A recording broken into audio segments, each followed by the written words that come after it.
And Adrian's like, Rocky, what's wrong? He's like, hey, yo, Adrian. Hey, you know I don't want it no more.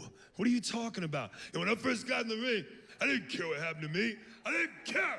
But now as you, as a kid, I want to lose what I got. What are you playing to, Adrian?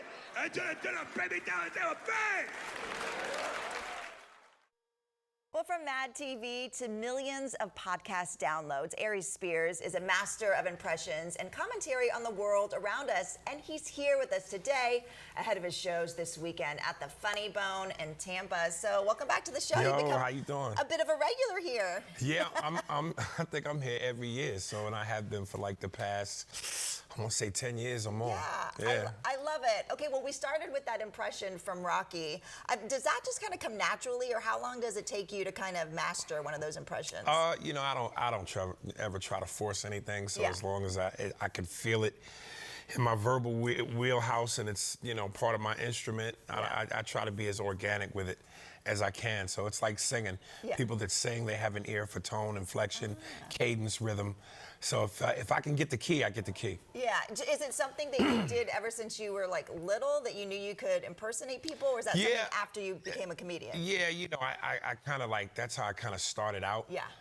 And then later on, I kind of honed my acting to being more than just impressions, because I never wanted to be like a one-trick pony. Right. So I think all the greatest comedians that do, you know, like if you look at Eddie Murphy, a guy who was a master impressionist, he wasn't just that. So I pride myself on being more than that. Yeah, well, of course, you know, everyone knows you from Mad TV. Do people still come up to you, and do they ask you to do something or to do an impression, and does that get annoying? No, listen, you know, it's in a weird way, I'm like the mafia, you know, where they would go, no women, no kids.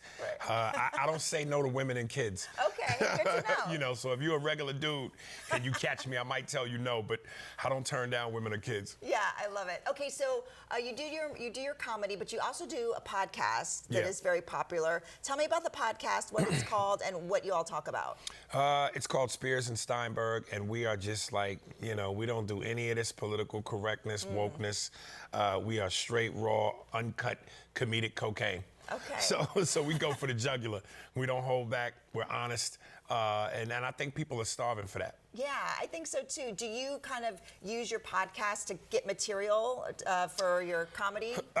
You know, sometimes creatively, based on what we're talking about, if there's something that I see that can be made funny, or I come up with something that I think is funny, I take a minute and I go, okay, can that translate from the podcast to the stage? Yeah. Okay, so you've been doing stand-up for, is it safe to say decades, or? 36 years. 36 years. Yeah. How do you keep it interesting? Do you ever get tired of doing it?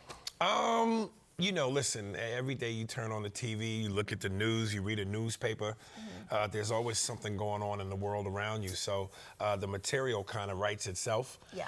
And then, you know, when I'm alone sometimes and I'm just chilling, you know, and I got, you know, silence, that helps me kind of create and think a little bit better too. Yeah, so if people come to your show, if they haven't been before, you know, what can they expect? Do you talk about politics? Do you talk about yourself growing up? What do you talk about? You know, I'm not heavily political, but I will dab in it a little bit. But anybody that knows me, and, you know, it's funny, like doing 8 years on Mad TV, what's really, you know, kind of catching fire now is all these TikTok clips are coming up on TikTok and Instagram, or these interviews I've done. So it's kind of giving me like a second wind. Okay. So anybody that knows my comedic style knows it's raw, uncut, straight for the jugular. Yeah. Yeah. Okay, well, you travel from city to city. You've been to Tampa several years. How does Tampa compare to some of the other cities that you go to? I love Florida. You know, I'm a New Yorker, so I'm from New York, East Coast, and anytime I live out west. But anytime people ask me, where's your favorite place to perform, I go, give me Florida. Okay. Because the women out here dress like they don't like their fathers. I thought you were going to say we were really nice or really cool. That too. That too. That too, but between that heat and that humidity, oh boy. I know, so that's why you're here in the fall, but it's still summer here. Yeah, this is like LA. It's nice all year round. Yeah. You know, and again, I haven't been in New York since 93. Really? So I'm so used to this weather now. You know, everything is beautiful and the sunshine and the atmosphere. So that's home for me now. perfect. Okay, well, people can still get tickets. You added another show. It's going so well Sunday night. So thanks for coming on. Really Thank you appreciate for having me. Of course. Okay, again, the Spears shows are happening all weekend at the Funny Bone. For tickets, you can head to tampa.funnybone.com.